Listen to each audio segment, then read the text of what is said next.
Hey everyone, this is sort of a special episode. It's not a review, but don't worry, the next one is on the way, I promise. There are indeed plenty of chickens and babies around the corner, eventually. But this week I wanted to take a look at some weird bits and anomalies in a handful of animated tie-ins and spin-off games. They're not all mysteries as such, and so that's why the title of this video is a bit of a hot mess. Either way, here's my personal top 10 animated spin-off games weird bits and mysteries. Ooh.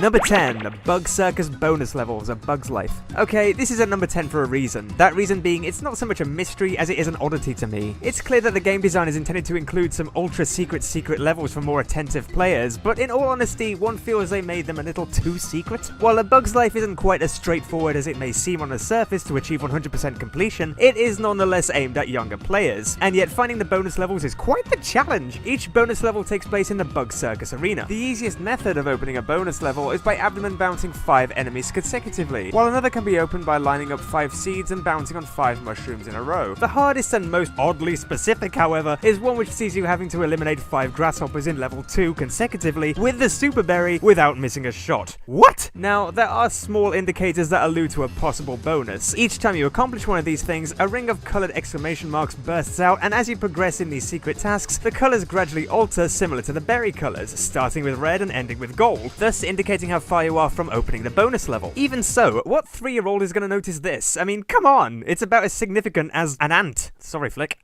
Number 9, the Look Up feature, Mickey's Wild Adventure. Again, this is more of a stray observation of a rather odd addition to the game rather than a mystery, but stay with me, I'm going somewhere with this. Maybe. And I promise you the later additions to this list are far more impressive. Anyway, Mickey Mania and the PS1 reimagining Mickey's Wild Adventure both feature a rather unusual feature, the ability to look up. Oh, but what's that you say? This is a good thing. Of course it is. Nothing wrong with looking up. Why wouldn't you want to look up? Lots of games allow you to look around and have a gander at the environment. See, that's the problem though. You can't.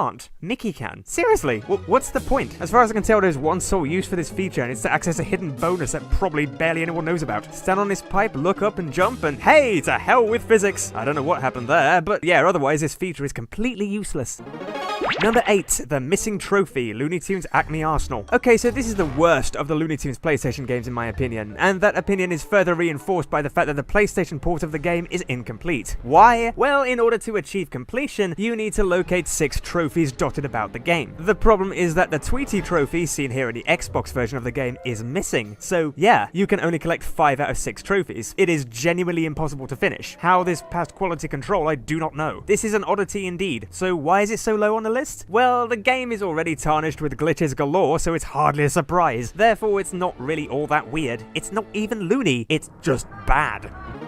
Number 7, the Censored Cowboy, Toy Story 2, Buzz Lightyear to the Rescue. The Toy Story 2 game features a lot of enemies, many of which do not even feature in the movie, as I've already addressed in a previous review. But one of these enemies sparked controversy and was later censored in subsequent UK and European releases. The character in question assumes a form of a Mexican bandito stereotype, but it's hardly what I would call overtly offensive. Sure, it's a stereotype, but it's barely even noticeable. What's more, they censored him by completely redesigning him as a blonde American cowboy. I honestly don't understand what difference that makes, to be honest. And furthermore, these changes were not implemented outside of Europe or in the N64 versions. Go figure. Number 6, the Proto demo, Aladdin NASIRA'S Revenge. In NASIRA'S Revenge, if you play the game and then look at the demo mode, you'll see some pretty noticeable differences. For example, the demo of the Oasis contains some weird looking ant creatures that don't actually feature in the game, while the Pyramid demo features part of the soundtrack that appears to be omitted from the main game, or at the very least my copy. One might assume that the demo was recorded before the game was finalized, and so presents us with a representation of how the game appeared in a prototypical form. The same goes for the screenshots on the reverse of the sleeve. Hardly a mystery, but weird nonetheless. Number 5, the Lost Boss, Bugs Bunny Lost in Time. Bugs Bunny Lost in Time sees our eponymous grey-haired hair hero traverse 5 eras, each reigned by an era boss. And each era contains at least one level in which you come face to face with the era's respective main antagonists in battle. That is, all except the medieval period. Sure, era boss Witch Hazel makes a few appearances, but the closest thing to an actual boss fight is a scene in which you must retrieve Merlin's magic cookbook. Otherwise, the only boss level in this era pits bugs against two medieval hangmen, leading one to believe that perhaps a level or boss segment was cut. This is similar to the Nightmare Before Christmas Oogie's Revenge for the PS2, in which Shock is the only one of the three brats to not face you individually in a one-on-one boss battle. But Lost in Time is all the more significant due to the fact that its sequel, Bugs Bunny and Taz Time Busters, maintains a similar format, and Witch Hazel remains the only era boss out of the 9 in total who does not engage in a boss battle. Sneaky old witch. Number 4, Berry Beacons, A Bug's Life. Yep, we're back on Ant Island again, but for a very different observation this time. I've never understood what these smoky rock things are for, and there's definitely a chance that there are people who do, but honestly there's nothing in the guide about this, no info online that I could find, and so this continues to baffle me. From level 2 onwards, most of the levels feature these light-up beacons that look a little like overturned berries, or maybe it's an egg on a campfire? I don't know, who the hell knows? The point is, they don't seem to have a point. They're not checkpoints. As soon as you die, you respawn beside where you were. Another theory I had once was that it's related to your berries. If you look, the beacons are red, blue, green, purple, and gold in color, the same as the berries and the sea tokens. I've tried lighting them in order, I've tried collecting the correct berries and matching them with the beacons, but so far I still haven't figured it out yet. I sense that it's meant to serve some purpose, as 1 or 2 of these beacons are fairly well hidden or out of the way, but their purpose to me remains a complete mystery. Number 3, The Uncompletable, Tarzan. Turk and Tantal's Great Escape is a bonus level exclusive to the level Campsite Commotion, found in the Tarzan game, and I have seen some people complete it within a time limit with no difficulty whatsoever. For some reason in my Platinum copy of the game, and I'm sure I'm not the only one, this level is impossible to complete, as Tantal simply will not run fast enough. Of all the levels and bonus levels in the game, this is the only one I'm unable to finish, which is frustrating when I actually really like it otherwise. Unless I'm missing something, it's impossible to complete the level in the time limit, no matter how many time-boosting purple fruits you pick up. In a similar sense, the Magic Carpet bonus level in NASIRA'S Revenge is also pretty much uncompletable, unless you're seriously lucky, but this could probably be attributed to shoddy gameplay.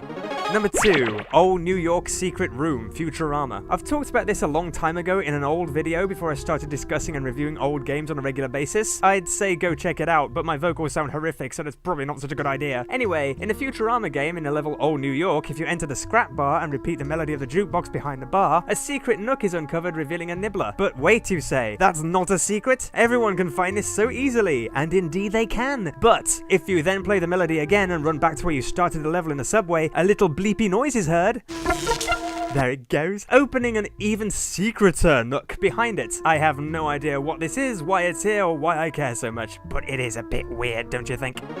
And finally, number 1, the leftover red key, CASPER. Yes, this is the ultimate puzzle to me. Even after having completed this mind-boggling, meandering maze of a game time and again, I always wind up with an extra red key in my inventory. Anybody else would probably think nothing of this, so why does it bother me so much? Well, even after scouring the mana and retrieving every last item, including the bonus spring morph, the super secret Casperman morph, and the fool's gold stash in the attic, there still remains a red key, but to my knowledge, no red door to open. It's especially baffling since the rest of the game is so intricately pieced together. Whether it's to your taste or not, this game is an impressive and elaborate puzzle with no loose ends whatsoever, which is what makes this spare red key all the more confusing, and I know I'm not the only one who's had this problem. And there you have it, my top 10 mysteries and weird things in animated spin-off games. If you know any of the solutions to these, please leave a comment. I'd be more than happy to read them and try them out. I'll be back very soon with some more game reviews and gameplay footage. In the meantime, please remember to like and subscribe, and I'll be back soon. Bye-bye for now!